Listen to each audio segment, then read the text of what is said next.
इस कार्यक्रम के पुण्यार्जक हैं स्वर्गीय श्री कैलाश चंद जी जैन, निर्मला जी, मोहित जी, प्रियंका एवं मंत्र जैन, कत्थावाला परिवार कानपुर। ब्रह्मचारिणी सुनीता दीदी, श्री प्रेमचंद जी, पदम कुमार जी, पारस जी, श्रीमती अनीता जी, श्रीमती रश्मि जी, पूनम एवं प्रिंसी जैन, बांसा। श्री आदिनाथ भगवान की जय जय जय। देवादिदेव श्री पद्मप्र भगवान की जय जय जय। देवादिदेव श्री महावीर भगवान की जय जय जय। संत शिरोमणि गुरुवर आचार्य श्री विद्यासागर जी महाराज के जय जय जय। नवाचार्य श्री समय सागर जी महाराज के जय जय जय।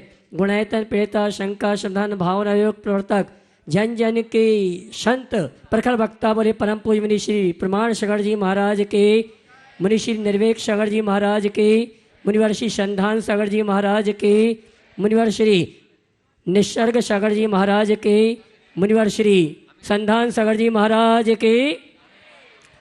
देवी अहिल्या की नगरी मालवा की शान इंदौर के वैभव नगर के पंचकणक प्रतिष्ठा महामहोत्सव के मुख्य मंडप से सायंकालीन टीवी चैनल का बहुचर्चित विश्वविख्यात शंका समाधान के कार्यक्रम में हम और आप अपनी शंकाओं का समाधान गुरुमुख से प्राप्त करें।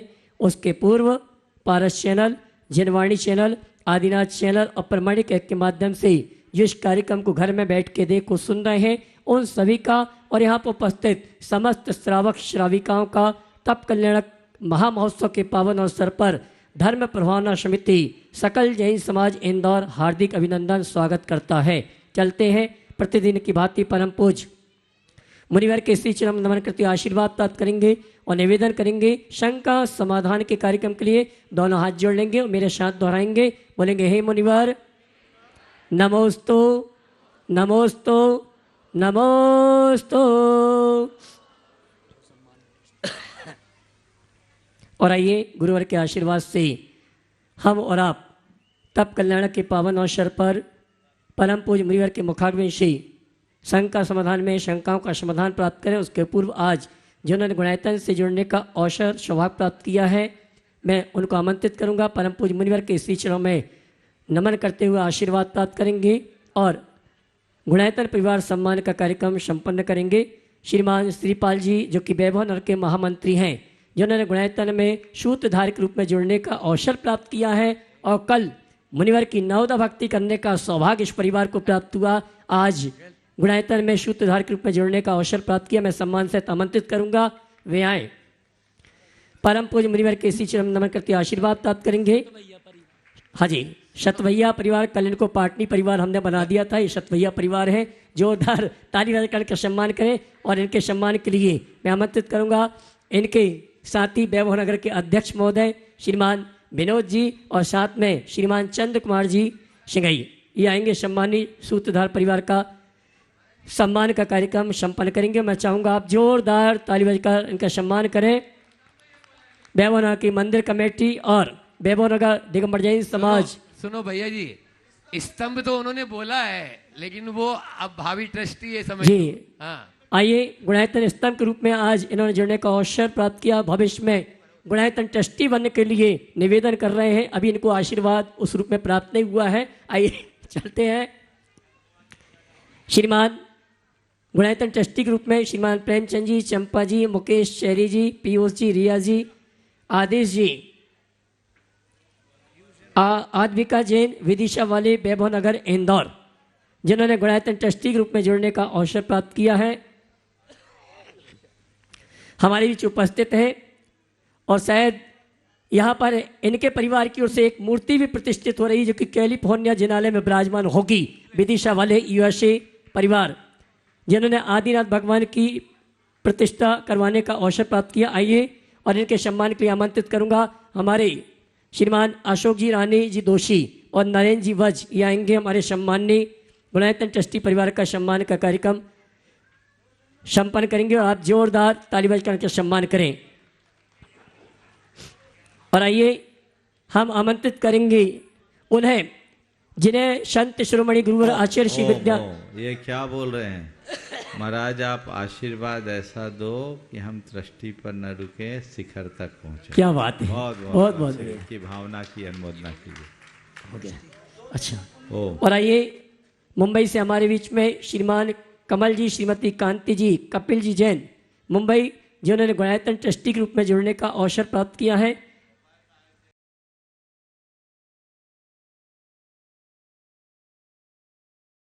हाँ, आइए मुंबई से हमारे बीच श्रीमान नाम बोलो। कमल जी, श्रीमती कांति जी, कपिल जी जैन, जिन्होंने गुणायतन ट्रस्टी के रूप में जुड़ने का अवसर प्राप्त किया, हमारे बीच नहीं। मैं चाहूंगा उनके भावों की अनुमोदना के आप जोरदार ताली बजाकर उनका सम्मान करें। और आइए चलते हैं, मैं उन्हें आमंत्रित करूंगा जिन्हें संत शिरोमणि गुरुकुल आचार्य श्री विद्यासागर जी महाराज के साथ साथ संगस्त सभी साधुओं का, आरिकाओं का भरपूर आशीर्वाद है। श्रीमान निर्मल कुमार जी पाटौदी, शांति निकेतन कॉलोनी, इंदौर, हमारे बीच सपरिवार उपस्थित है। मैं सम्मान सहित आमंत्रित करूंगा। विगत 65 वर्षों से हिंदी और देश की भाषाओं को अपनाए जाने के लिए प्रयास जारी है। देश के अखबारों और पत्रिकाओं में लेख और पत्र लेखन करते हैं। न्यायमूर्ति गोवर्धन लाल ओझा, शिव मंगल सिंह, न्यायाधीश विष्णु सदाशिव कोकजे, प्रभाकर माजू के द्वारा आप सम्मानित हैं। पूर्व राष्ट्रीय ज्ञानी जेल सिंह के हाथों अंग्रेजी हटाओ आंदोलन के राष्ट्रीय सम्मेलन में स्मारिका का संपादन और विमोचन किया। ऐसी बहुत सी गौरवशाली विशेषताओं के साथ आज हमारे बीच उपस्थित हैं श्रीमान निर्मल जी पाटौदी पूरे परिवार के साथ, और उनके सम्मान के लिए मैं एक बार पुनः आवाज दूंगा अशोक रानी जी दोषी, श्रीमती चंद्रकला जी पाटनी, और साथ में संदीप जी गंगवाल, ये सभी आएंगे हमारे सम्मानी निर्मल जी पाटौदी, उनका सम्मान का कार्यक्रम संपन्न करेंगे जी। और साथ में राजा श्रेयांश भी आएंगे हमारे सम्मानीय अतिथि का सम्मान करने के लिए। राजा श्रेयांश जी आइए।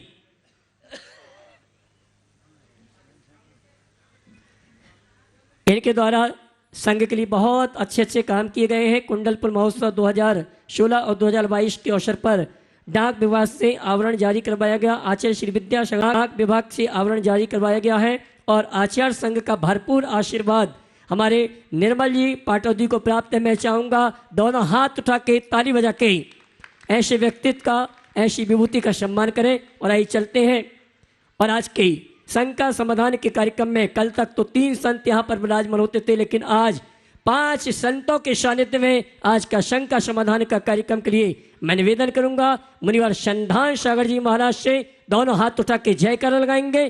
बोले परम पूज्य मनीषी प्रमाण सागर जी महाराज की।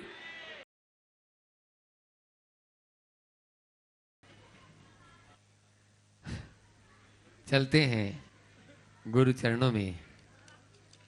और आज तप कल्याण के इस पावन दिन पर जब गुरुवर के कर कमलों से यहाँ 16 दीक्षाएं आज संपन्न हुई, ऐसे इस मंच पर यह संघ का समाधान प्रथम प्रश्न के लिए मैं आमंत्रित कर रहा हूँ अपने बीच में इंजीनियर CK जैन साहब, जो गुणायतन की ट्रस्टी हैं कालानी नगर से, वे अपना प्रश्न करेंगे। और उसके बाद में अनीसा अंकित पाटनी सिंगापुर, वे तैयार रहेंगे। नमोस्तु पूज्य मुनिवर। जिस व्यक्ति के अंदर से धर्म का अंकुर फूट गया हो और आपने ऑनलाइन विभिन्न प्रश्न के पश्चात वेद विज्ञान जागृत किया हो, वह व्यक्ति घर में ध्यान में लीन होकर आत्मा में विलीन होने की कोशिश में रहता है और उसका लक्ष्य सिर्फ मुक्ति प्राप्त करने का है। इस पंचम काल में उसे मुक्ति कैसे संभव है, कृपया समाधान करें। पंचम काल में भी मुक्ति संभव है, समझ गए? किसने कहा पंचम काल में मुक्ति नहीं चाहिए? बिल्कुल मुनिवर, एक ही लक्ष्य है मेरा। अभी भी मुक्ति संभव है, सिर्फ सिद्धालय ही दिखता है। इसी समय मुक्ति संभव है। चाहिए? बोलो तो पहले। हाँ गुरुवर, बिल्कुल। तो बस अपने बुराइयों को त्याग दो, मुक्ति मिल जाएगी। सारे पापों को छोड़ दिया गुरुवर। कहाँ छोड़ा है? अभी तो लाद रखा है। दोषों, दुर्बलताओं, दुर्गुणों और दुखों से मुक्ति ही मुक्ति है। हम अपने दोषों को जितना दूर करें, अपनी दुर्बलताओं को जितना कम करें, अपने दुर्गुणों से जितना मुक्त हों, दुखों से उतने ही मुक्त होंगे, और यही मुक्ति है। पूर्ण मुक्ति भले ना हो, अंश मुक्ति तो आज है ना, तो जितना तुम्हारे हाथ में उतना तो अपनाओ। निराकुलता मोक्ष है, आकुलता बंधन, इसलिए निराकुलता को अपने जीवन का आदर्श बनाकर चले, सुनिश्चित जीवन बेहतर बनेगा। नमो सुमन नमो। थोड़ी अनीसा अंकित पाटनी जो सिंगापुर के प्रवासी हैं और इंदौर के निवासी, वे अपना प्रश्न कर रहे हैं और उसके बाद में अपने बीच में 12 से 19 से अगम्य भैया जी यहाँ पर हैं, वे अपना प्रश्न करेंगे। बोलिए। ओ। हाँ बोलो अनीसा, उसके बाद में अगम्य जी तैयार रहे। मंच पर विराजे सारे मुनिवर को मेरा बारंबार नमस्कार, सभी क्षुल्लकों को मेरा इच्छामि। गुरुवर, मैं आपसे एक आज्ञा चाहती हूँ और कुछ कहना चाहती हूँ। गुरुवर से मैं जुड़ी हूँ सन 2009 से। जब मुझे हायर स्टडीज़ के लिए जाना था तो गुरुवर ने मुझे संकल्पित किया था और वो दिन और आज का दिन मैं कभी नहीं भूलूंगी। गुरुवर का आशीर्वाद हमेशा मेरे साथ बना रहा है। मैं आज के युवा को यही कहना चाहती हूँ, अगर आप पढ़ने जा रहे हैं ज़रूर जाइए। गुरुवर, 2 सवाल है, एक मेरा और हाँ बोलो बोलो बोलो। गुरुवर, मेरा सवाल है कि भाव ज़्यादा ज़रूरी है या नियम नीति और शुद्धि विशुद्धि? कई बार हम नियम नीति नहीं फॉलो कर सकते पर भाव पूरी होती है, तो ऐसे में क्या करना चाहिए? बहुत अच्छा सवाल है। पहली बात तो इस बहन ने जो बात कही है सभी को अनुकरण करना चाहिए, और जो नियमों में ढलते हैं नियम उनके लिए ढाल बन जाता है। आपने भी ये अनुभव किया होगा, नियम जीवन का सुरक्षा कवच बना कि नहीं बना? बना ना। तो बस मैं यही कहना चाहता हूँ, नियम को जीवन का सुरक्षा कवच बनाइए और नियमबद्ध होकर दुनिया में कहीं भी जाइए, कहीं स्खलन नहीं होगा। आपने जो बात कही कि नियम नीति शुद्धि विशुद्धि रखे या भाव, नियम नीति शुद्धि विशुद्धि भावपूर्वक रखे। नियम नीतियों के बिना जीवन आगे नहीं बढ़ेगा। केवल भाव से काम नहीं होगा। हम अगर केवल भाव से काम कर ले तो फिर क्रिया की कोई जरूरत ही नहीं। भाव रहित क्रिया भी कोई काम नहीं करे, भावपूर्ण क्रिया करे, लेकिन कोशिश करे भावपूर्ण क्रिया करने की। पर कई बार परिस्थितियाँ ऐसी बन जाती है कि चाह करके भी हम वो नहीं कर पाते। जब चाह करके भी न कर पाओ तो कम से कम करने का भाव रखो। आप लोग रोज पूजा में ये 2 पंक्तियां दोहराते हैं, कीजे शक्ति प्रमाण शक्ति बिना श्रद्धा धरे, ध्यानत श्रद्धावान अजर अमर पद भोगवे। ये ध्यानत राय ने नहीं कही, ये हमारे आचार्यों की पंक्ति है। जम सक्कई तम की रही, जम च न सक्कई तहेव सद्दहनम, सद्दह मानो जीवो पावई अजरा मरम ठानम। जितना संभव है उतना करो, नियम नीति शुद्धि विशुद्धि के साथ। करने में आलस मत करो। पर जम च न सक्कई तहेव सद्दनम, जो ना कर सको उसके लिए श्रद्धान करो, करने वालों की अनुमोदना करो। मेरी इच्छा थी सौधर्मेंद्र बनने की, नहीं बन पाया, अरे वो बन गया, उसको कोसो मत। चलो आज उसका पुण्य आया, प्रभु वो उसका आनंद ले, कल मैं भी ये सौभाग्य प्राप्त कर सकूं, ये भाव। क्योंकि सौधर्मेंद्र तो एक ही बनता ना, बाकी लोग अपने भाग्य को रोए तो उसको क्या बोलेंगे? नहीं। पर हम तो भाव ही करेंगे, हमें बनने से मतलब नहीं। तो भाव ही करता रहेगा, उसको रोटी भी खाने के भाव होंगे, रोटी नहीं मिलेगी, अंतराय बढ़ेगा। तो जम सक्कई तम की रही और जम च न सक्कई तहेव सद्दहनम। जहां शक ना हो वहां श्रद्धान करो। ऐसी स्थिति में जो चाहकर न कर पाए, ऐसे व्यक्ति के लिए भी कहा गया सद्दह मान जीवो पावई अजरा मरम थानम। वो अजर अमर स्थान को प्राप्त करता है। ओ हाँ बोलो। एक प्रश्न और करना चाह रहे हैं, कर लो। नमस्ते गुरु। है अगम्य भैया, उसके बाद 12 से 19 तैयार रहेंगे। नमस्ते गुरुवर। गुरुवर, कल किसी ने एक शंका समाधान में प्रश्न पूछा था कि आप इतने बड़े कार्यक्रम कैसे इतनी आसानी से कर लेते हैं, सरलता से। तो उस टाइम पे यहाँ पे तो नहीं था, बट उस टाइम मैं ऑफिस में था, मैं काम कर रहा था, और बिकॉज ये क्वेश्चन पूछने वाले थे तो मैं टीवी पे शंका समाधान देख रहा था।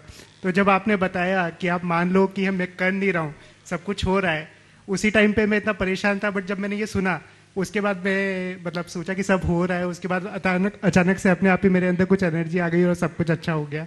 तो बस मैं ये बोलना चाहता था। उसके बाद अब मेरा प्रश्न ये है कि मैं घर से काफ़ी टाइम से बाहर हूँ, 12 साल से इनके साथ ही, जैसे ये भी कॉलेज के बाद चले गई थी। तो मेरे जितना धर्म का प्रभावना हुआ है इंडिया में कभी नहीं हुआ, बट जैसे हम सिंगापुर गए वहाँ जाके मेरा ज़्यादा धर्म का प्रभाव ना हुआ। जैसे अभी दर्शन भी आपके पहली बार हो रहे हैं मेरे आमने सामने, तो ये भी सब सिंगापुर के बाद ही हुआ। तो इसका कुछ कारण है गुरुवर या फिर? देखिए, मैं मानना जितने भी लोग हैं बहुत विशुद्ध धर्मात्मा है। वहाँ का माहौल, वहाँ यंगस्टर्स है, लगभग 200 परिवार है और सब युवा है ज़्यादातर। हमने 2013 में वहाँ के चैत्यालय के लिए जिनबिंब प्रतिष्ठित करवा करके भिजवाया, और जब से वो जिनालय विराजमान हुआ, वहाँ के कुछ युवकों, विवेक, अचिंत, अशोक जी आदि के निमित्त से ऐसा परिवर्तन, विनोद जी, इन लोगों के निमित्त से, प्रमोद बज हैं और भी बहुत सारे लोग, इन लोगों ने इतनी तत्परता से काम किया और वहाँ एक जो वातावरण बना, यहाँ के लोगों के लिए भी प्रेरणा है। तुम्हारे जैसे बहुत सारे युवक कहते हैं कि वहाँ जाकर मैं धर्मी बन गया, यहाँ नहीं करते थे, लेकिन ये माहौल है और वहाँ एक यहाँ के लोगों को सीखने की चीज़ है। वहाँ मंदिर में लोग एक दूसरे के लिए प्रेरणा देते हैं, टोका टाकी नहीं करते हैं, एकदम प्रोफेशनल तरीके से करते हैं। और वहाँ हर नए व्यक्ति को अवसर मिलता है, प्रोत्साहन मिलता है, कोई बपौती बनाकर नहीं चला। तो एक वातावरण है, 7 समुंदर पार भी ऐसा किया जा सकता है, उसका ये सबल प्रमाण है। आप लोग कर रहे हो, करते रहिए। और मुझसे कहा जाता है, पूछा जाता है बाहर जाएं या न जाएं। हमने कहा तुम भारत में रहो या भारत से बाहर रहो, तुम में भारत होना चाहिए, तुम में भारतीयता होनी चाहिए। अगर तुम्हारे अंदर भारत हो, भारतीयता हो, तो तुम जहाँ भी जाओगे वहाँ तुम में केवल भारत दिखेगा। तुम जहाँ भी जाओ तुम में जैनत्व दिखे। तो ये पर्यूषण पर्व आदि में लोग जाते हैं और बहुत अच्छा वातावरण वहाँ है। आप सब ऐसी भावना भाएं। और मैं सभी लोगों से कहूँगा, जब कभी भी सिंगापुर और मलेशिया जाना हो, वहाँ के चैत्यालय के दर्शन जरूर करें, आपको बहुत अच्छा वातावरण मिलेगा। नमस्ते गुरुदेव। अगम भैया वाराणसी उन्हीं वे अपना प्रश्न करें और उसके बाद वैभव नगर महिला मंडल तैयार रहेगा। उनके 2-3 प्रश्न, लेकिन एक ही प्रश्न करें तो सबका नंबर आ जाएगा। नमस्ते महर्षि। महर्षि, जब मैं कॉलेज गया और मैंने जॉब किया तो एक समस्या मैंने महसूस करी, और वो कई युवा करते हैं, जो हमारे जैन धर्म के सिद्धांत होते हैं, पानी छान के पीना, रात्रि भोजन ना करना, मर्यादित चीज़ों को खाना, और जब हम थोड़ा और आगे बढ़ते हैं तो सिर्फ कुएं का पानी का प्रयोग करना इत्यादि को आज के कथित मॉडर्न लोग बोलते हैं कि ये सब चीज़ें आउटडेटेड है, ओल्ड एफिशिएंट है। तो हम तो अपने आप को समझा लेते हैं कि हम सही मार्ग पे हैं, किंतु हम इसका ऐसा क्या जवाब दें कि हमें चुप ना रहना पड़े और हम अपने धर्म का डंका बचा सके आज की इस कथित मॉडर्न सोसाइटी में। नमस्ते महर्षि। उन लोगों से पूछो कि आप हमारी धार्मिक क्रियाओं पर आक्षेप करते हैं। मैं आपसे एक सवाल करता हूं कि आप साधारण पानी क्यों नहीं पीते? आरओ का या मिनरल वाटर ही क्यों पसंद करते हैं? इसका मतलब साधारण पानी शुद्ध नहीं है ना। आज आपने पानी को फिल्टर करने का नया तरीका इजाद किया। हमारे यहाँ का परंपरागत तरीका था पानी को छानना, वो फिल्ट्रेशन का एक तरीका था, और वो हम छानते थे प्राकृतिक जल स्रोतों से आने वाले पानी के, जिसमें ढेर प्रकार के स्वाभाविक मिनरल रहते। डबल छन्ने से, दोहरे छन्ने से छानने की प्रक्रिया, तो उससे पानी फिल्टर भी होता और हमारी जीव दया भी पलती। तो हमारी सेहत की रक्षा और धर्म दोनों एक साथ पलता। जैन धर्म में इसलिए पानी छानने की बात की गई। तो हम लोग वो पानी छानते थे। प्राकृतिक जल स्रोत में ही सारे मिनरल्स होते हैं। आजकल जो लोग आरओ का पानी पीते हैं ना, आप सबको सुनकर आश्चर्य होगा, ये रिसर्च है कि आरओ का पानी कैंसर का कारण है। ये क्लिप पूरे देश में वायरल हुई। डॉक्टर पीएन जैन ने, जो टाटा मेमोरियल कैंसर हॉस्पिटल के एक विशेष चिकित्सक रहे, उन्होंने मुझे एक भेजी थी। आप और भी उसे उपलब्ध कर सकते हैं। मैं चाहता हूँ एक बार उसे दोबारा वायरल करना चाहिए, क्योंकि आरओ में ट्रीटमेंट होने के उपरांत उसके स्वाभाविक मिनरल्स भी नष्ट हो जाते हैं।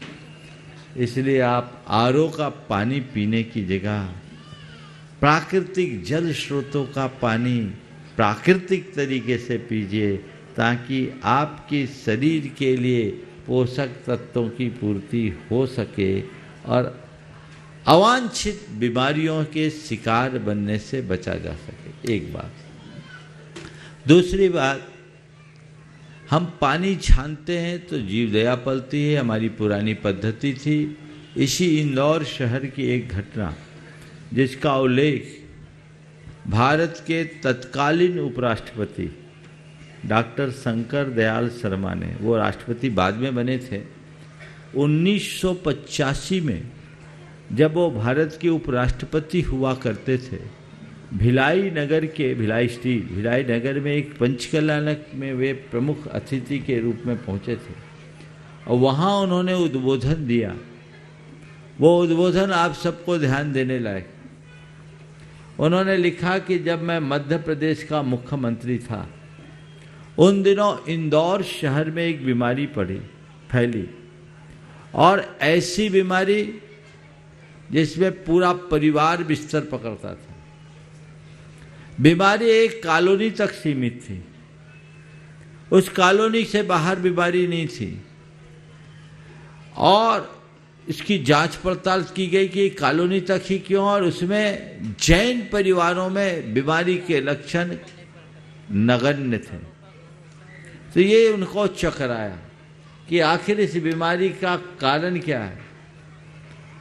छानबीन करने के बाद पता लगा कि उस कॉलोनी का जो ओवरहेड टैंक था, उसमें एक चिड़िया मरी हुई थी, उसमें कीड़े पड़े हुए थे, उससे पूरा पानी विषाक्त हो गया था, और उसी पानी को पीने के कारण लोग बीमार पड़ रहे थे। समझ गए? शंकर दयाल जी शर्मा मेरे ख्याल से 80 के आसपास मुख्यमंत्री रहे होंगे जब भी उनका मुख्यमंत्रित्व का काल, और उससे पहले बहुत सीनियर थे। हाँ जब भी है। तो उन्होंने उस समय का उल्लेख किया और कहा, इसलिए मैं कहता हूं कि जैनियों के यहाँ पानी छानने की जो परंपरा है वो विशुद्ध वैज्ञानिक है, प्रकाशित है। और मैंने इस बात को जैन धर्म और दर्शन में कोट भी किया है। समझिए?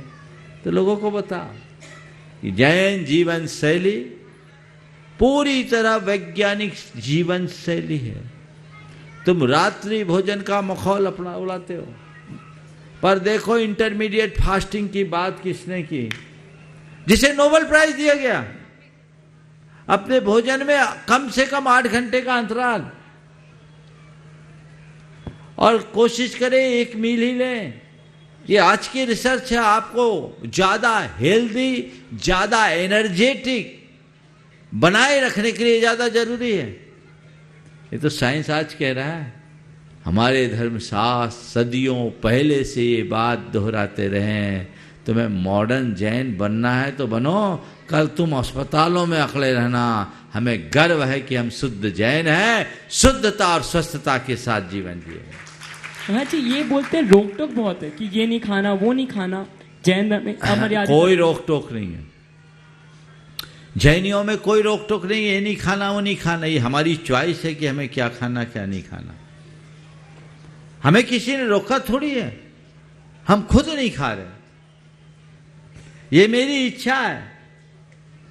और एक बात ध्यान रखना, जो खाने पीने में संयम रखते हैं वो सुखी रहते हैं, और जो बिना संयम के खाते हैं उनके लिए तो दवा खाने की भी स्थिति नहीं बचती। समझ गए? तो दवा खाने लायक भी नहीं बचते, दवा भी उनके लिए काम नहीं करती। इसलिए खान पान में संयम रखिए। उनसे बोलो, मुझे किसी ने रोका थोड़ी है, ये मत खाओ वो मत खाओ, ये मेरी चॉइस है। और जब मनुष्य के अंदर वैसी रुचि बन जाती है, उस तरह की संवेदनशीलता जागृत हो जाती है, तो खुद के चॉइस से चीज़ों से दूर हो जाता है कि मुझे ये लेना और मुझे ये नहीं लेना। मन बदल जाता है, किसी के रोकने से कोई नहीं रुकता, पर इच्छा के परिवर्तन से काया पलट हो जाता है। ठीक है? Most much. वैभव नगर महिला मंडल से एक प्रश्न कर रहे हैं और उसके बाद में तैयार रहेंगे अविनाश जी जैन प्रवक्ता। पांचों महाराज जी के चरणों में त्रिबार नमोस्तु नमोस्तु नमोस्तु। महाराज जी, मेरा यह प्रश्न है कि लाखों की गाड़ी होती है पर एक चाबी और ब्रेक पर निर्भर करती है।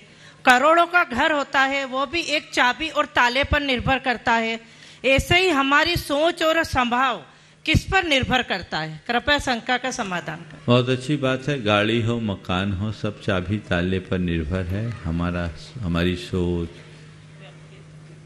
हमारे विचार, ये सब भी किस पर निर्भर है? उसकी भी एक चाबी बता दूं, वो पूरे जीवन की मास्टर की, वह है हमारी भावना।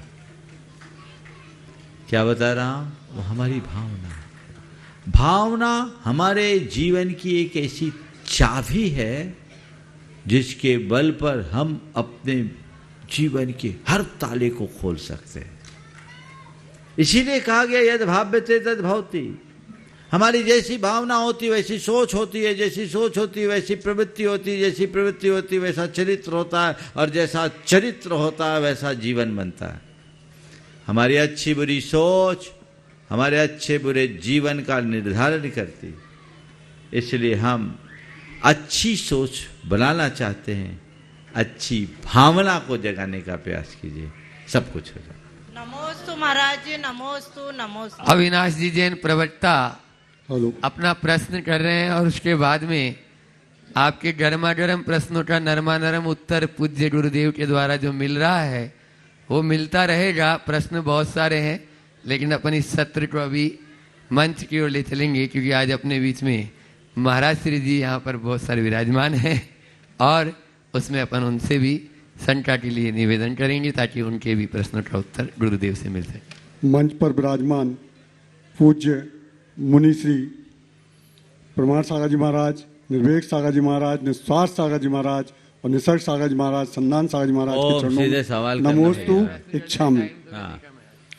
गुरुदेव, इस बार मेरे ना जाने कौन सा पुण्य था जो आपका चरण सानिध्य मिला, एवं चातुर्मास कब प्रारंभ हुआ कब समाप्त हो गया ये मुझे ही पता नहीं लगा, तथा प्रवचन लेखन के साथ जो आपने लिखने का आशीर्वाद दिया था मुझे, वो पहली बार मैंने यहाँ इंदौर में आकर के अनुभव भी किया। गुरुदेव, मैं अभी कोई दोष ना लगे और स्खलित ना हो, इसका मुझे देखिए, संयम के पथ पर कैसे आगे बढ़ूं अब सवाल मत करो। अब तो बस संयमी के साथ रहने का संकल्प रख लो, अपने आप आगे बढ़ जाओ। घर को थोड़ा भूलना शुरू करो, बहुत जल्दी तुम्हें याद आने लगी। समझ गए? संग में रहोगे तो अपने आप रंग चढ़ेगा। समझ गए? ऐसे बहुत कुछ तो बदल गए हैं। शुरुआत महाराज ने चाय छुड़वा के करी, हमने इनकी चाह बदल दी। अब राह पकड़ ले, जीवन में वाह वाह हो जाएगा। इसके साथ ही मैं इंदौर की समाज का भी आभार व्यक्त करता हूँ महाराज जी, मुझे पूरा बहुत बहुत स्नेह पूरी इंदौर की समाज। परम पूज्य निस्वार्थ सागर जी महाराज जी अपने बीच में आज यहाँ पर उपस्थित हैं और जिनको हम सब बड्डे के नाम से जानते हैं, ऐसे पूज्य महाराज श्री जी के चरणों में नमोस्तु निवेदित करते हुए कि वे भी अपनी संख्या के माध्यम से हम सबको अनुग्रहित करें ताकि समाधान की गंगा में हम भी प्रवाहित हो सकें। ओम नमः। पूज्य श्री के चरणों में कोटि कोटि नमोस्तु। महाराज श्री आपके चरण सानिध्य में बैठकर ही शंकाओं का समाधान मिल जाता है। शंकाएं तो उत्पन्न होती नहीं। पुनः मन का भाव है कि गुरु ने हमको पतित से पावन बनाया है और हम गुरु के उस उपकार को तो चुका नहीं सकते। उनकी आज्ञा, उनके उपदेश को मानकर अपने कर्तव्य का पालन करते हुए कार्य करते हैं, तो कैसे हम गुरु के हृदय में स्थान पाएं? ऐसा हम कौन सा कार्य करें जिससे हम गुरु के हृदय में समा जाएं? गुरु के हृदय में हम स्थान पाएं और हम गुरु के हृदय में अपना स्थान बना पाएं या न बना पाएं, ये हमारे हाथ में नहीं है। न ऐसी शक्ति है और न ऐसी कोई पहचान का आधार जिससे हम जान सके कि हमें गुरु के हृदय में जगह मिली है या नहीं। तो गुरु के हृदय में हम अपना स्थान बना सकें, ये हमारे हाथ में नहीं है, पर अपने हृदय में गुरु को बसा सके, ये हमारे हाथ में है। और यदि हमने अपने हृदय में गुरु को बसा लिया तो गुरु खुद भीतर से राह दिखाएंगे और हमारे जीवन को आदर्श बनाएंगे। मैंने अपने जीवन में केवल यही किया है कि हमने गुरु को अपने हृदय में बसाया है और ये मैं मानता हूँ कि शब्द मेरे मुख से भले निकलते हों, प्रेरणा उन्हीं की होती है और वही सारा रास्ता प्रशस्त करते हैं। और ये अनुभव की बात है, ये भाव हृदय में आ जाने के बाद कर्तृत्व का भाव खत्म हो जाता है, आकुलताएं नष्ट हो जाती है और जीवन की मर्यादाएं अपने आप सुरक्षित हो जाती है। इसलिए मैं तो यही मानता हूँ, गुरु पता नहीं वो उनके ऊपर है किनको अपने हृदय में बिठाएं, पर मुझे ये मालूम है कि गुरु शिष्य को हृदय में बिठाए न बिठाए, शिष्य को गुरु को हृदय में बिठा के रखना चाहिए। और मुझे ऐसा लगता है कि गुरु ने किसी को बिठाया भी नहीं होगा, क्योंकि उनने अपने गुरु को बिठा रखा है और हृदय ऐसा है जिसमें केवल एक ही बैठ सकता है, दूसरा नहीं। जिसमें एक ही बैठ सकता है, दूसरा नहीं। मेरे हृदय में तो दूसरे के लिए जगह ही नहीं है। इसलिए मेरे पीछे वाले ये मत सोचना कि गुरुदेव के हृदय में जगह है कि नहीं, यहाँ तो व्यवस्था नहीं है, पर इसका रिफ्लेक्शन है ना, सारे संसार में फैल सकता है और जो जो बसाना चाहे सब बसा सकता है, उसमें कोई रोक टोक नहीं। समझ गए? उसमें कोई रोक टोक नहीं है। इसलिए वो धारा अपने अंदर जगा के रखिए, जीवन का पथ तभी प्रशस्त होगा। जी बहुत सुंदर। आज महाराज जी यहाँ आए हैं, ये बहुत अच्छा लगा। अस्वस्थता के कारण विनम्र सागर जी के साथ देपालपुर नहीं जा पाए, लेकिन वो पंचकल्याणक छूटा, ये पंचकल्याणक पा गए, ये बहुत हर्ष का विषय है। आज दीक्षा कल्याणक में आ गए और पूरे पंचकल्याणक तक यहीं रहेंगे, ये आप सबके लिए बहुत ही गौरव का विषय है। दोनों महाराज का आप लोग एक बार हृदय से वंदन कीजिए।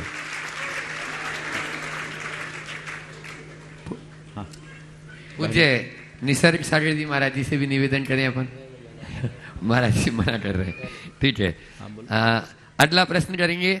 आज जिनको पूज्य महाराज श्री जी के नवदावर्ती पूर्वज आहार कराने का सौभाग्य प्राप्त हुआ, उस परिवार से सरिता जी टोंगिया, जो मौसी है उस परिवार की, सरिता जी टोंगिया प्रश्न करेंगे। और उसके जल्दी आओ। और उसके बाद में महाराज जी वो फोटो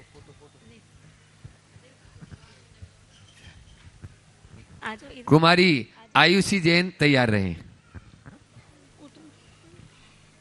नमोस्तु महाराज जी, नमोस्तु। इच्छामी।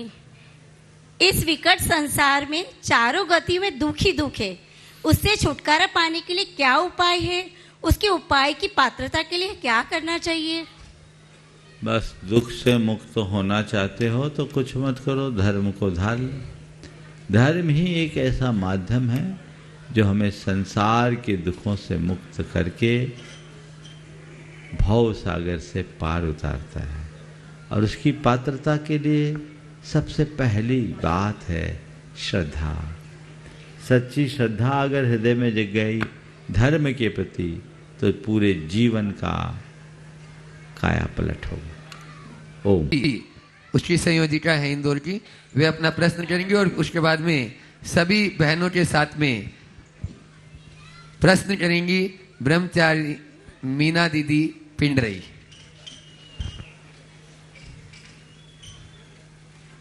गुरुदेव, आपके चरणों में कोटि कोटि नमोस्तु। मैं प्रियांशु जैन हूँ। विगत 10 वर्षों से मैं जीवदया का काम कर रही हूँ। साथ ही इसमें जो गायों की ट्रैफिकिंग होती है उसको बचाना, और कुछ 10-40 अपंग प्राणी भी है मेरे पास में। मैं ये सब कर रही हूँ, लेकिन मैं ये चाहती हूँ कि आप मुझे मार्गदर्शित करें कि मैं और क्या कर सकती हूँ उनकी बेहतरी के लिए। पहले तो मैं चाहूँगा एक बार इस बहन का जोरदार अभिनंदन करें। इनके बारे में आज विनोद भाई ने मुझे बताया कि महाराज ये वर्षों से बहुत अच्छा काम कर रही है। पूरे इंदौर और उसके आसपास के इलाके में कहीं कोई भी प्राणी घायल पीड़ित दिखाई पड़ता है, ये तत्क्षण वहाँ जाकर उसकी सेवा का काम करती है। जीवानम रक्षणम धम्मो, ये धर्म का व्यवहारिक रूप है। धम्मो दया विशुद्धो, ये धर्म का व्यवहारिक रूप है। आप जो कर रही है बहुत उत्तम कार्य कर रही है, इसके लिए हमारा बहुत बहुत आशीर्वाद है। और जो काम आप कर रही हैं इसे और ऑर्गेनाइज तरीके से करें। और मैं सभी एक युवा होकर के ये काम कर रही है सभी युवकों से कहूँगा कि इसी तरीके से प्रेरणा लें और ऐसे लोगों को सहयोग दें।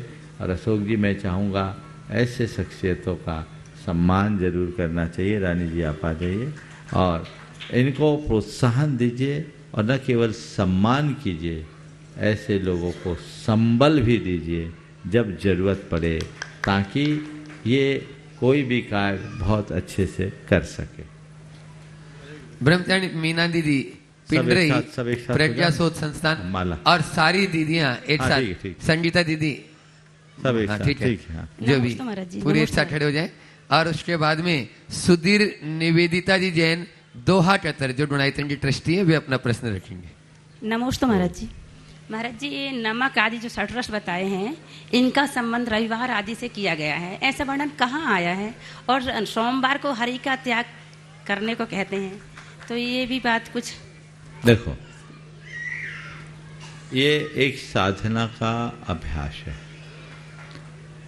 साधना की दृष्टि से चूंकि ये भोजन में षडरस है और सप्ताह साथ है, हरी कोई रस नहीं है, लेकिन रस में ले लिया, भी घी तेल वगैरह को ले लिया, तो ये अलग अलग व्यवस्था कर दी ताकि हमारा इंद्रिय संयम हो। ये किसी प्राचीन ग्रंथ में तो नहीं है, पर मुझे ध्यान है क्रियाकोश और संभवतः पश्चातवर्ती श्रावकाचारों में इसका उल्लेख है। शायद श्रावकाचार संहिता करके है, उसमें है ये, और वो बहुत बात के हैं, नाम मुझे ध्यान नहीं आ रहा, पर ये हमारी परंपरा में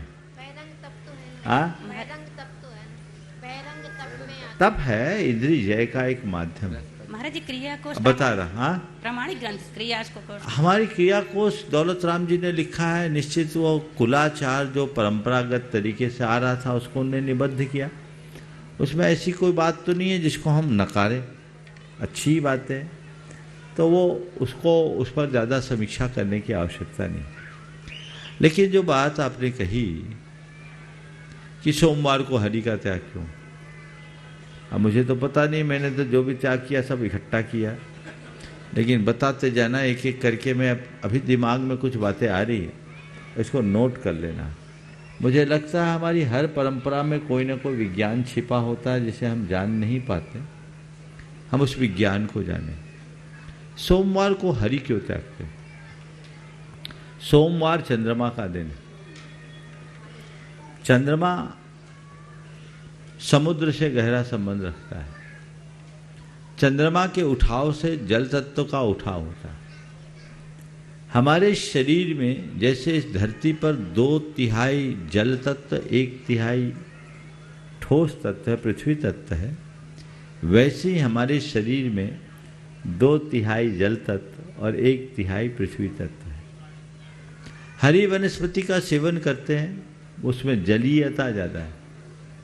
सोमवार को हमारे शरीर में जलीयता की बहुलता है, इसलिए कह दिया सोमवार को हरि का त्याग कर दो, तपस्या की तपस्या भी हो जाएगी और क्या, और तुम्हारा शरीर का स्वास्थ्य भी बना रहेगा।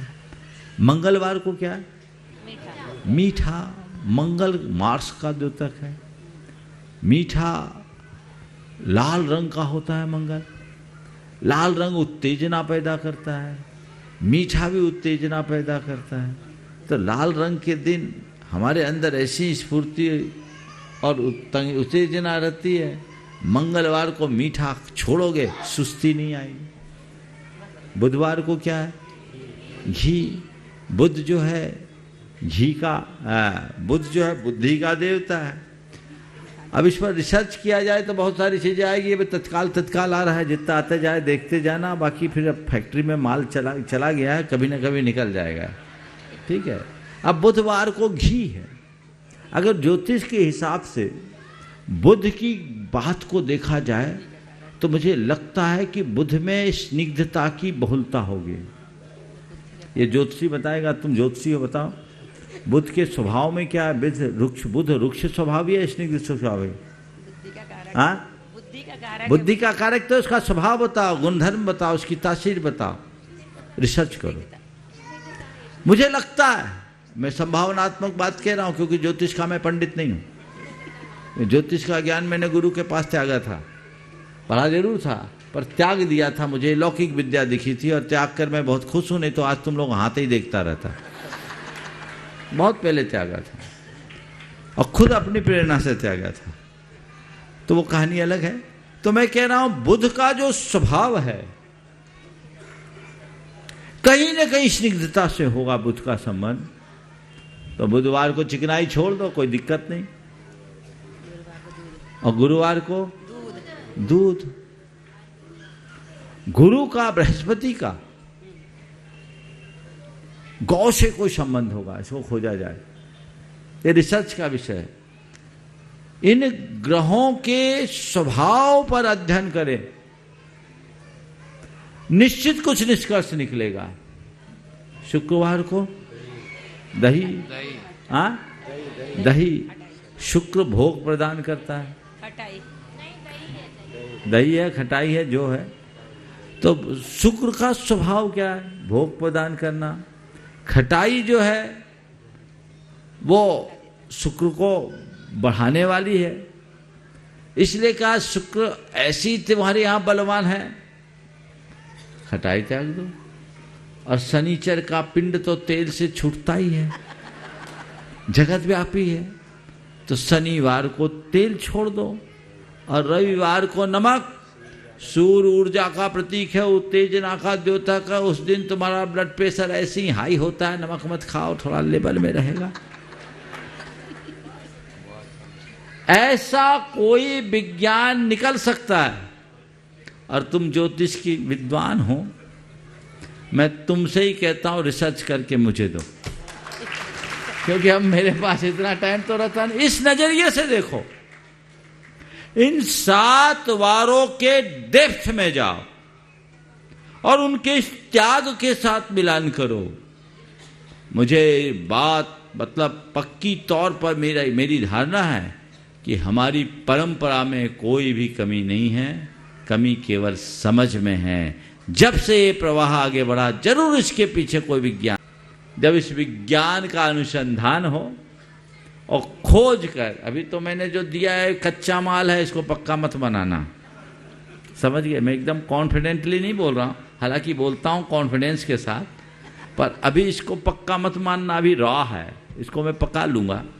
और अब तो दिमाग में आ गया, तो मेरे दिमाग की एक विचित्रता है, ये बड़ा करतूती है, करामाती है, कुछ ना कुछ चलता रहेगा। अब ये जब एक बार चल गया ना, तो मैं मुझसे लोग बोलते महाराज आप चिंतन कब करते हो? मैंने कहा कभी नहीं। फिर आप कैसे बोलते हो? मैंने इसलिए कि हम हमेशा करते हैं।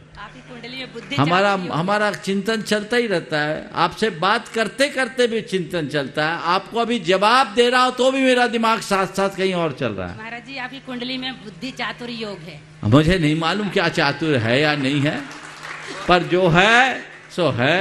अब इस पर विचार करेंगे। बहुत सुंदर। सुधीर निवेदिता जी जैन दोहा कतर नहीं अनुपस्थित है, चलेगा। हाँ, और उसके बाद में धर्म प्रभावना समिति के कर्मठ और जुझारू अध्यक्ष हैं गुणायतन शिरोमणि संरक्षक अशोक रानी दोषी। वे अपना प्रश्न करेंगे और समय रहा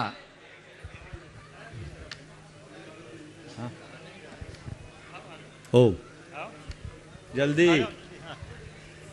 हाँ, पूरी कमेटी एक साथ आ जाओ। समय रहा तो फिर वैभव नगर कमेटी तैयार रहेगी। आज एक प्रश्न निर्मल आ जाओ जल्दी। मुनि संघ के चरणों में सत वंदन। क्षुल्लक जी को इच्छामी। महाराज जी छोटा सा एक निवेदन है, बड़ा टेक्निकल है, कि शादियां दिन में होती है। यहाँ से साधु संतों के मंच से बार बार ये कहा जाता है कि शादी दिन में करो, तो कुछ लोग शादियां दिन में करने लग गए हैं।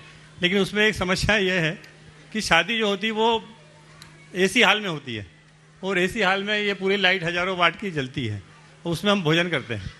तो वो दिन माना जाए कि रात माना जाए? जबकि हमारे चौके में महाराज जी गलती से कोई लाइट जल जाती है तो महाराज जी अंतराय करके चल देते हैं वापस। और हमारा हम जो बोले ये निवेदन है मेरा, प्रश्न नहीं है महाराज जी। देखिए, आपने जो बात कही है वो बहुत ही प्रासंगिक। दिन में भोजन करना इतना ही नहीं, हमारे यहाँ का आलोकित पान भोजन करना, यानी प्राकृतिक प्रकाश में भोजन करना। तो जहां प्राकृतिक प्रकाश है वहां भोजन करो। अब कृत्रिम प्रकाश में भोजन करना सदोष तो है, इसमें कोई संशय नहीं, उसमें दोष है, वो सदोष है, इसलिए इससे बचना चाहिए। पर आज की व्यवस्थाएं ऐसी हो गई है, सब कुछ तो एयर कंडीशनड है, सब पैक्ड हैं, तो वहाँ अब आप लोगों को करना पड़ता है। फिर भी मैं इसे रात से अच्छा मानता हूँ। ठीक है, बिल्कुल। क्योंकि रात में कीड़ों के साथ मच्छर भी खाते हैं, दिन में मच्छर तो नहीं होते। तो ये कहीं न कहीं प्रासुकता का अंश तो होता है, पर उत्तम तो यही है कि हम प्राकृतिक प्रकाश में ये सब काम करें, सबसे उत्तम है। बदली हुई जीवन शैली का एक उपरिणाम है। यदि हम अपनी पुरानी परंपरागत व्यवस्था पर विचार करें तो वहाँ कहीं कुछ गड़बड़ नहीं। पहले तो पंगत होती थी, सब दिन में खाते थे, नेचुरल लाइट रहती थी, फट्टी बिछती थी, उस पर बैठ कर के लोग खाते थे, परसगारी वाले परसगारी करते थे, वो भोज का आनंद ही कुछ और था। लेकिन अब तो व्यवस्थाएं बदल गई और समय काल का परिवर्तन है, हम क्या कहें। अब महाराज प्रश्न छोड़ा, अब शुरू। अब पहले पाटोदी जी को आज दे दो तो अच्छा है। एक प्रश्न छोटा सा महाराज जी। समय कितना बचा है? चलिए, हाँ बोलिए। महाराज निवेदन ये है कि अभी हम 100 काम अच्छे कर लें, लेकिन गलती से एक काम गलत हो जाए तो 100 काम अच्छे हैं, उसमें से पानी फिर जाता है। 100 उपकार किसी पे करते हैं और गलती से एक उपकार नहीं कर पाए मान लो, तो जितने हैं सब पूर्ण विराम लग जाता है 100 ही उपकार पे। तो इस संसार में हम किसी को खुश नहीं रख सकते। लेकिन आपसे प्रश्न ये है कि हम सबसे खुश कैसे रहें इस संसार में, कृपया ये बताएं। बहुत सुंदर। हम सबको खुश नहीं रख सकते हैं, लेकिन हम सबसे खुश कैसे रहें? सिर्फ ये चाहते। बहुत अच्छे से अपनी सोच को सकारात्मक बनो, सोच को सकारात्मक बनाओ, अच्छाई को अंगीकार करो, बुराई को नजरअंदाज करना सीख लो। जो बातें अपनाने योग्य है उसको अंदर एंट्री दो, और जो बातें अपनाने योग्य नहीं है उसको बाईपास करना सीख लो। निमित्तों से अप्रभावित रहना सीख लो। हम सबको खुश रख सकेंगे क्योंकि हम खुद को खुश रख सकेंगे। नमस्ते। निर्मल जी पाटोदी पहले अपना प्रश्न करेंगे और बाद में यदि समय रहा तो कमेटी वैभव नगर। निर्मल जी पाटोदी, माइक पहुंचाए वहां तक। आई ना बोलिए। हाँ, महाराज जी को नमस्तु नमस्तु नमस्तु, शुल्लक जी को वंदना मिलना मिल लगे। मेरा इतना सोचना है कि चतुर्मास हो गया, समापन लगभग हो गया है और आगे भी समय इंदौर को मिल रहा है, तो इंदौर में चतुर्मास से ऐसी कोई स्थायी उपलब्धि हो शिक्षा के क्षेत्र में, जैसे इंदौर में पूरे इंदौर में समाज का एक ऐसा स्थान नहीं है यहाँ पर कार्यक्रम हो सके, समाज का अपना नहीं है। अग्रवाल समाज में और समाज में है स्थान, तो इंदौर में अभाव है इसका, तो इसके लिए कोई मार्गदर्शन मिल जाए। ओ देखिए, आपने पूछा है, प्रस्ताव रखा है, शायद आपको जानकारी नहीं, इंदौर में एक बहुत बड़े उपक्रम को पूरा करने का संकल्प गुणायतन के अधिवेशन में पूरे गुणायतन के सदस्यों ने ले रखा है और बहुत जल्दी उसकी शुभ सूचना आप लोगों को मिलने वाली है। आप प्रतीक्षा कीजिए, जो आप चाह रहे वो होगा। इंदौर में एक बृहद छात्रावास की योजना है और कुछ अन्य योजनाएं भी हैं जो बहुत जल्दी मूर्त रूप लेने जा रही है और मुझे लगता है कि 2-1 दिन में उसकी सूचना आप सबके बीच सार्वजनिक हो जाएगी। मैं देख रहा हूँ अपने बीच गुणायतन के परियोजना अधिकारी चंद कुमार जी सिंघई आए हैं, एक बार सामने आ जाएं। ये बहुत ही कर्मठता और लगन से वहाँ अपनी सेवाएं दे रहे हैं और इनका भी सम्मान यहाँ धर्म प्रभावना समिति की ओर से कर दे और ये अपना समय दे रहे हैं। चंद कुमार जी का सम्मान कर दीजिए। हाँ महाराज जी, पाटू जी जो चाहते हैं उससे ज़्यादा अच्छा होगा, ऐसा मेरा अनुमान। हाँ बिल्कुल होगा ही होगा, उसमें कुछ सोचने की बात नहीं है। हाँ अगला सवाल। हाँ प्रश्न भी करना है चंद्र कुमार जी को। सवाल करना है क्या? नहीं, इनको सवाल नहीं करना है, काम करने वाले हैं। ठीक है, कमेटी पहले से तैयार रहे ना, खड़ी होके। बोलो आप लोग सवाल कर रहे हो थोड़ा कर्मठता से। विनोद जी अध्यक्ष। हाँ अध्यक्ष जी कर ले। बोलो गाड़ी। महाराज जी के चरणों में बारंबार नमो इच्छामि इच्छामि। गुरुदेव, एक बार बार शंका उत्पन्न होती है कि कभी कभी अच्छे काम के लिए झूठ बोलना पड़ता है। अब रोजाना अभी हमको कई बार यहाँ भी झूठ बोलना पड़ रहा है, तो क्या वो झूठ की श्रेणी में आता है क्या? मेरे पूछना है कि तुम बुरे काम में झूठ बोलते तब सवाल नहीं उठता और अच्छे काम में झूठ बोल रहे तुम सवाल कर रहे हो। अरे भाई, जब बुरे काम में झूठ निसंकोच बोल ही रहे हो, झूठ तुम्हारी प्रवृत्ति का ही अंग हो गया, तो कम से कम झूठ बोल करके ही सही अच्छा काम तो करो। बुरे काम से बचो, जीवन का उसमें ही उद्धार होगा और कोई रास्ता नहीं है। इसलिए हम सतत आगे बढ़ते रहें और जीवन का पथ प्रशस्त करते रहें। बोलिए अगला एक सवाल। नमस्ते महाराज जी। हाँ, नमस्ते। एक सवाल और कोई को बुलाओ, और कोई तुम्हें लोग पूछ रहे पूछो। श्रीपाल। बोल हाँ। नमोस्तु महाराज जी। जल्दी बोलो महाराज जी, कल राजा सोमो श्रेयांश को भगवान के आहार देना है, तो उनके क्या नियम है और उसका फल क्या मिलता है? देखिए, राजा श्रेयांश और राजा सोम को भगवान ऋषभ देव को प्रथम आहार देने का सौभाग्य मिला था। दोनों भाइयों ने आहार दिया था। ये उनके जीवन के प्रबल पुण्य की बात थी। इसकी चर्चा तो मैं कल करूँगा। लेकिन ये बात सही है कि कल राजा श्रेयांश और राजा सोम को बन करके जो आहार देंगे और कल जितने लोग भी भगवान को आहार देंगे, ये कम से कम मध्य मांस मधु के त्यागी हों, रात्रि भोजन के आजीवन त्यागी हों। नमोस्तु महाराज जी। जो रात्रि भोजन के आजीवन त्यागी होंगे वो ही आहार देंगे, और जिनको त्याग करने की अभी योग्यता नहीं है वो हम लोगों को आहार दे के अपना पुण्य बढ़ाएंगे, फिर भगवान को देंगे। नमोस्तु महाराज जी। नमोस्तु महाराज। इसलिए भगवान को आहार देने के लिए तो आजीवन रात्रि भोजन का त्याग होना चाहिए। वस्त्र भी पूरे शुद्धि के होने चाहिए, ये नहीं कि पूजई वाले वस्त्र चल जाए। अपनी पात्रता जगाओ।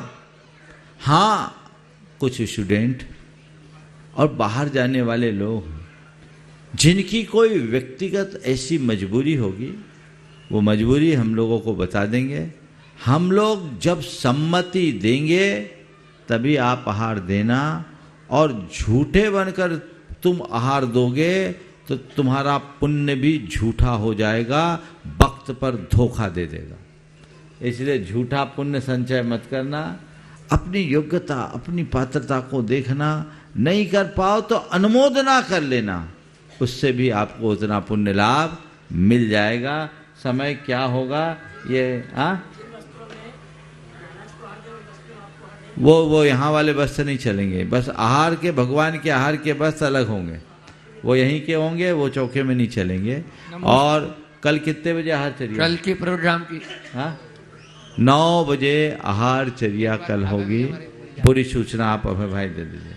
बोलिए परम पूज्य आचार्य महर्षि विद्यासागर पूज्य मुनि श्री 108 प्रमाण सागर जी महाराज की। हेलो, आगे की सूचना अभय भैया दे रहे हैं। सभी के लिए सूचना है, सभी इंद्रदानी मुख्य पात्र प्रातः काल की वेला में 6:15 बजे जो आपको वस्त्र दिए गए हैं उन्हीं वस्त्रों में उपस्थित होना है। लेकिन पूजन के वस्त्रों में हमारे आदि सागर महाराज को आहार देने की व्यवस्था नहीं, इसलिए अलग से वस्त्र आप लेके आएंगे, चेंजिंग रूम में आप चेंज करेंगे, उसके बाद आहार देने की व्यवस्था है। और जिन वस्त्रों में मुनिश्री आदि सागर जी को आप आहार दे रहे हैं उन वस्त्रों में मुनिश्री के संघ को आहार देने की व्यवस्था नहीं है, उसके लिए भी आप व्यवस्था अलग से लेके आएंगे। और दोपहर में 1 बजे से यहाँ पर ज्ञान कल्याण की विशेष मंत्र आधार के साथ ज्ञान कल्याण की क्रियाएं होंगी, समोषण की रचना होगी। हाँ जी, दोपहर के समय में परिवर्तन किया गया है। 1 बजे नहीं 12:30 बजे यहाँ पर उपस्थित होंगे। और कल मुनि संघ की सामायिक भी यहीं पर संपन्न होगी। उसके पश्चात यहाँ पर ज्ञान कल्याण की क्रियाएं प्रारंभ हो जाएंगी। और ज्ञान कल्याण की क्रिया के पश्चात मुनि संघ यहाँ से गोकुल नगर पहुँचेंगे और वहाँ पर हमारे पारसनाथ भगवान की ज्ञान कल्याण संपन्न होंगी। ये कल का कार्यक्रम है।